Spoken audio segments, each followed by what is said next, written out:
guys, welcome to Dental Classes for You. Today we shall discuss on the topic case control study.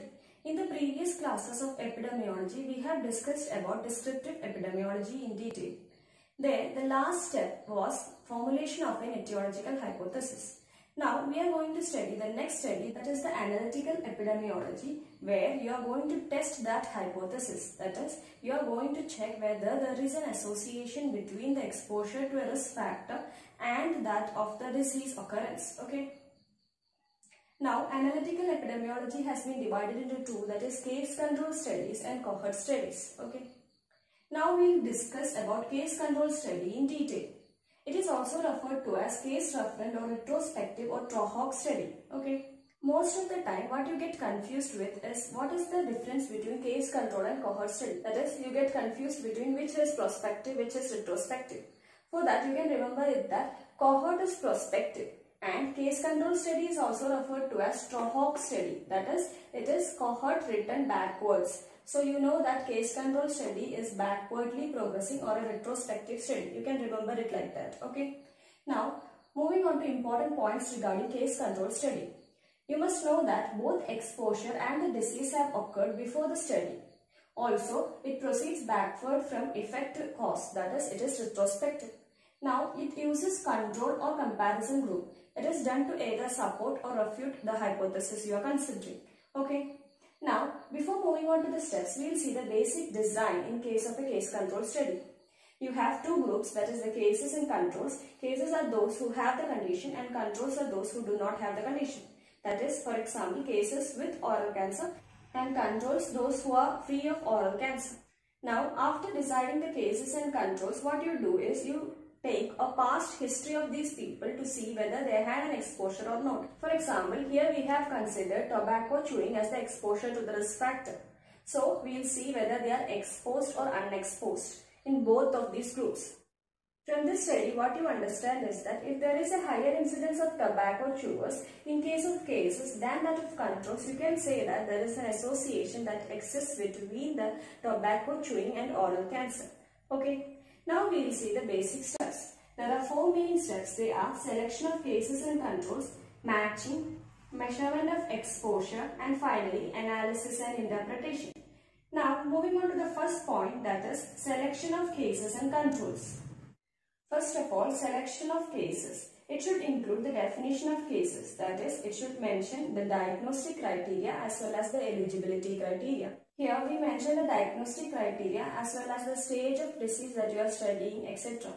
For example, if you are studying on cancers, you can consider that the diagnostic criteria is they are all histologically similar. Okay. Now moving on to eligibility criteria. The most common criteria is that the cases should be newly diagnosed within a specific period of time rather than long-term survivors or advanced stages of diseases. This is because in long-term survivors, they might have been exposed to the risk factor after the onset of disease. Okay. Now, moving on to the sources of case. Here, you can easily obtain the cases from hospitals or from general population also. From general population, the cases you obtain should be representative of all cases in the community, and also they should be distributed in a particular geographical area within the specified period of time. Okay. Now, moving on to selection of controls, the sources of control group can be again from hospitals, especially those who have been treated for illness other than the disease under study. Okay. Here, in case of relatives obtained for controls, you must make sure that the siblings are not considered for control groups if the disease under study is genetic. Also, you can obtain control groups from neighbors, that is people living in a particular geographical area, also from general population. But one thing you must remember is that the controls must be free of the disease that you study. Okay. Now, how many controls or control groups are required for the study? If you are considering a large population for study, it might be sufficient that you take a control for a case. Okay. That is equal distribution. And if the study is done on a very small group of people, you can also consider 2, 3 or 4 controls for one study subject, and you can also use multiple control groups. There are 3 main advantages of using multiple control groups for one study group. They are: increasing the number of control groups will increase the internal consistency of the association. It will also help us to check on bias. Also, if you have considered the control group as a group of patients with other illnesses, and if one of these diseases is actually associated with the risk factor, then the presence of another control group will actually save the project. Okay. So these are the advantages of using multiple controls. So in the next step, that is matching, what we make sure is that there is comparability between both cases as well as the controls. And also here we select the controls who are similar to the cases in certain important variables like age that might affect the outcome of the disease, and if not matched might distort the results. Okay. Now we will see the definition here. So matching is done to ensure comparability of cases and controls. It is defined as the process by which we select controls in such a way that they are similar to cases with regards to certain pertinent selected variables like age, which are known to influence the outcome of disease and which, if not adequately matched for comparability, could distort or confound the results. So one term that you have to know here is confounding factor. What is confounding factor? It is associated with both our exposure as well as the disease. Okay. When your study is about the role of alcohol in esophageal cancer, for example, you can see that smoking is a confounding factor. That is because smoking is associated with both the exposure as well as the disease. That is, smoking is associated with alcohol intake as well as smoking is associated with esophageal cancer independently. So here smoking acts as a confounding factor. Hope you have understood what confounding factor means. So it is defined as the one which is associated both with exposure and the disease, and it is distributed unequally in study and control groups. Okay. Now we will see types of matching. There are two types of matching mainly, that is group matching and pair matching. Group matching is also referred to as frequency matching. Here, in group matching, what they do is they assign the cases into subcategories or strata like age, occupation, social class, etc. And then they select appropriate groups and control. Okay. So that's known as group matching or frequency matching. Now, moving on to pair matching, it is also referred to as one-to-one basis or individual matching. What it means is that if you have a 50-year-old Mason in your case group, you will have a 50-year-old Mason without the disease in the control group. That is, here matching is done on an individual basis. Okay. Many epidemiologists prefer to use unmatched controls in their study and later use statistical methods to adjust any possible confounding. This is because there is increased precision as well as they get to investigate any other possible interaction seen. Okay. Now we will see the third step, that is measurement of exposure and other factors. It is mainly done through interviews, questionnaires, past records, especially hospital records, clinical or lab examinations, etc. It must be made sure that the information obtained about the exposure is precisely in the same manner in case of both case as well as control groups. Okay. It is done by blinding, that is, the investigator does not know the subject in front of him is either a case or a control group. Okay. Now moving on to the final step, that is analysis and interpretation. It is done to find out exposure rates and the estimation of disease risk associated with the exposure. This is done with the help of odds ratio. Now let's study more about this. Okay. Now we'll study exposure rate from this column.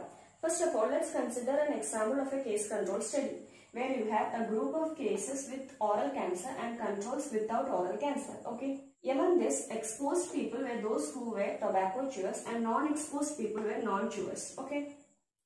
Now, those people who had been exposed to tobacco chewing and those who developed oral cancer comes under A, and those who were tobacco chewers but did not develop disease is referred to under as B.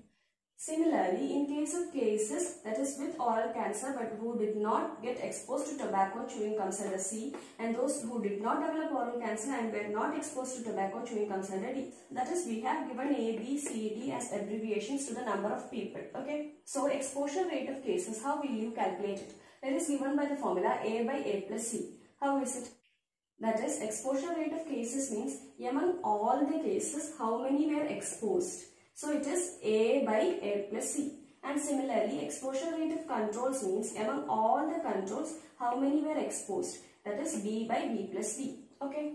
So the next step is actually ascertaining the statistical association between the exposure and outcome, and this can be done by calculating the p-value. In case of proportions, you use chi-square test as the test of significance, and in case of continuous variables, you use t-test as the test of significance.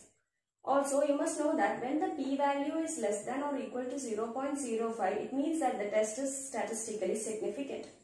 Now let's learn about estimation of risk. Relative risk or risk ratio is defined as the incidence among exposed to the incidence among non-exposed. Now, how will you get incidence among exposed? Among exposed means among the tobacco chewers, how many got the disease. Okay. So, incidence among exposed will be A by A plus B. And similarly, among non-exposed, incidence will be C by C plus D. So, you get risk ratio as A by A plus B divided by C by C plus D. Okay. Now, moving on to the odds ratio, it is obtained by the formula AD by BC. That is, you multiply diagonally and divide them. Okay. Odds ratio is derived based on three basic assumptions. One thing is that the disease under study is relatively rare, and then the cases are representative of those people with disease and controls are representative of those without disease. Okay. Now let's move on to what bias in case control study is. Bias in case control study can be of three types, that is selection bias, information bias, and bias due to confounding. Bias is any systematic error in the determination of association between the exposure and the outcome or the disease. Okay. First of all, the selection bias, it includes prevalence incidence bias and Wilkinsonian bias. Prevalence incidence bias or selective survival bias is seen in case of certain diseases. In case control study, we are having a later look at the disease. So, if the exposure happened many years ago, many of the milder cases of the disease might have improved and very severe cases might have died. So, these people do not get counted among the cases, hence that is referred to as the prevalence incidence bias. Okay. Now, the Wilkinsonian or Bergson's bias or admission rate bias is seen in case of cases who were obtained from hospitals. Here, the causes of bias could be burden of symptoms, access to care, popularity of certain institutions, etc. Now, moving on to information bias, it could be memory bias, telescopic bias, and interviewer bias. Here, in case of memory or recall bias, when asked about their past history, most often the cases or those people with the disease might recall certain habits or events more precisely than healthy or control groups. Okay, that's referred to as memory or recall bias. Here, in case of telescopic bias, when you asked about an event that happened in the recent past, for example, in the last month, what might happen is that an event that occurred long before might also be reported.